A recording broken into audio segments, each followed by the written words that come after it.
স্ত্রীর যে চার কথায় ভাঙতে পারে সংসার। অনেক সময় রাগের মাথায় অনেক স্বামী স্ত্রীকে বলে ওঠেন, তুমি কিছু পারো না।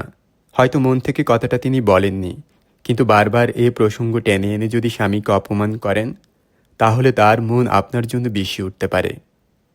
বিয়ের সময় স্বামীর আর্থিক অবস্থা জেনেই বিয়ে করেছিলেন। সংসার চালানোর জন্য অর্থের প্রয়োজন হয়, সেটা স্বাভাবিক। কিন্তু তার উপার্জন নিয়ে বারবার তাকে এই কথা বলতে যাবেন না, এত কম আয় করলে হবে না। এতে তার মনে নেতিবাচক প্রভাব পড়তে পারে। অনেক নারীকেই বিয়ের পর শ্বশুরবাড়িতে খারাপ পরিস্থিতির মুখোমুখি হতে হয়, কিন্তু সেগুলো কিভাবে সামাল দেবেন তা কিন্তু আপনাকেই ভাবতে হবে। এই নিয়ে স্বামীর উপর দোষারোপ করবেন না, এতে তার হাত নেই। তার কাছে মনের কথা জানাতে পারেন, কিন্তু তোমার পরিবার খারাপ এমন কথা কখনো বলবেন না। অন্যের স্বামীর সঙ্গে নিজের স্বামীর তুলনা করে কখনো বলবেন না, ওর স্বামী বেশি ভালো। তিনি যেমন, তাকে সেভাবেই গ্রহণ করুন, তার ভুলটা শুধরে দিন, কিন্তু কখনো ভুলেও তুলনা করবেন না।